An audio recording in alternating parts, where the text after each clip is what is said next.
block is this movie's for, and I think I'm ready to work on the next script. Let's have a look at the recent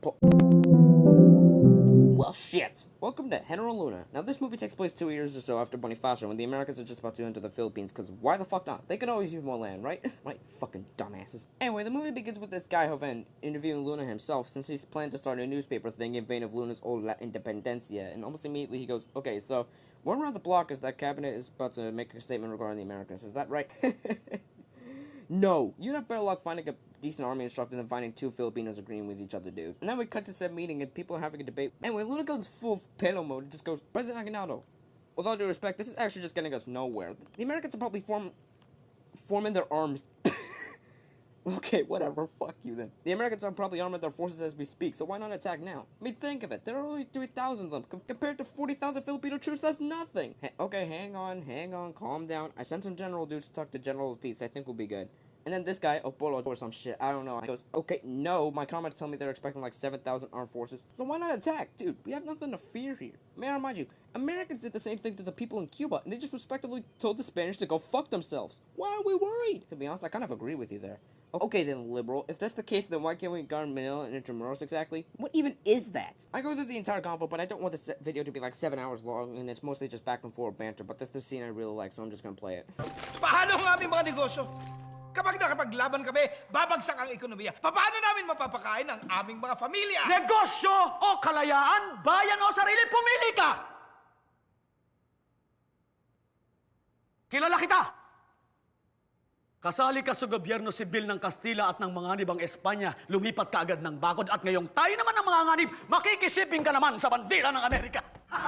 Aguinaldo's just waiting for the Treaty of Paris to be finalized, and my man Luna just goes, okay then, Aguinaldo, where are our delegates? Okay, then how about observers? Para kayong mga birhen na naniniwala sa pag-ibig na isang puta! Alright, this man's a fucking legend. Oh, and also, I should probably get this out of the way, but after I finished the Bonifacio video, I did some more research, and apparently the guy that played him is now a full-on senator, which is actually really cool. Good on you, Padilla. Anyway, after a bit, Apollo over here takes the ultimate neutral approach, which is prepare for war and hope for peace simultaneously, which I kind of agree with. Anyway, the Americans take over Manila, and while they're resting, some Filipinos approach them, and of course, because we all have piss for brains and don't believe anyone has a change of heart at all, everyone stays the same personality until they fucking die, and we always crucify anyone that doesn't like us. The Americans just go ahead and fire at them. Back at the board meeting, they're still debating as usual, because why the fuck not? Aguinaldo gets a telegram saying that San Juan, Pandacan, and other cities like that fell. What? How the hell do you even pronounce it like that? If there's anyone Filipino in the audience, please, for the love of God, help me out. And then 5 minutes later, two people burst in going, ang Manila open city, or in other words, Manila's gone. Like this weird scene, but it's basically the Americans having a monologue going, America is destined for better deeds. It is our unparalleled glory that we have no reminiscences of battlefields, but in defense of humanity, of the oppressed of all nations, of the rights of conscience, the rights of personal enfranchisement. Our annals describe no scenes of horrid carnage where men were led on by hundreds of thousands to slay one another. Nor have the American people ever suffered themselves to be led on by wicked ambition to spread desolation far and wide that a human being might be placed on a seat of supremacy. Sound familiar to anyone you know? Boom! We're in battle now. Luna received word that the left flank is in danger and orders this guy to go ahead and tell the left general, fucking Janus to go ahead and reinforce it. And when Ruska up and roast the shit out of these two fleeing soldiers going, Tapang pa yung mga babae, you know? Dude, not even I can make it fucking burn that good. What is this, some fucking roasted chicken? Actually, that makes a lot of sense now that I think about it.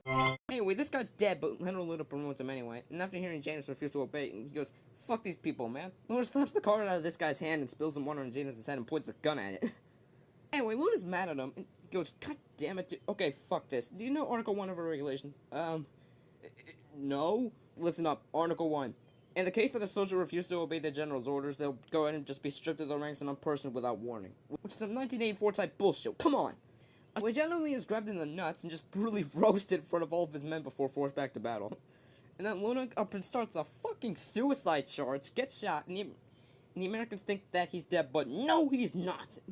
He finds some weird shit in his pocket and just goes, hey, Americans, y'all are a bunch of fucking idiots!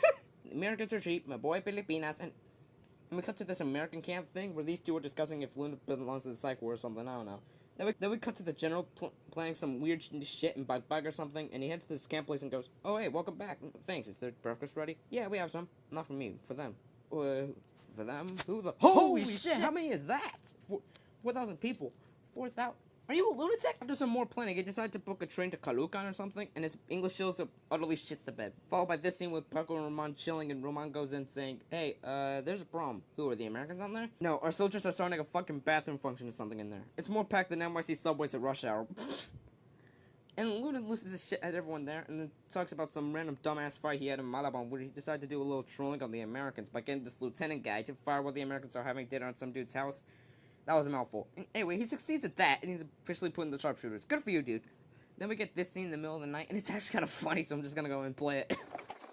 May mga lasing ho kagabing ng gulo sa bayan. Kasuntukan ho, kailangan ho silang arestuhin. Yung isa nga po pala doon kapatid po ninyo. Sino? Si Joaquin po. Gustahan tayo tungkol sa babae. Marka ho na isang Luna. Alam mo bang munting na kaming magkabarilan ni Dr. Rizal dahil sa babae? And we after a weird romantic scene where his wife is basically just doing the fucking 1800s equivalent of the 1,000-yard stare. We're back in another convention where this guy tells that the Americans are willing to give the Philippines autonomy or something as something of a protector, and Luna just goes, "No, because it's the only rest with us Filipinos. You know, I saw your son in battle. He ran off as his comrades died, so why should we trust you exactly? Oh, so I'm bad. If your brother were in the country, go and be killed already for murder as well. Wait a second. Your last name perfectly describes you. Luna. A freaking lunatic!"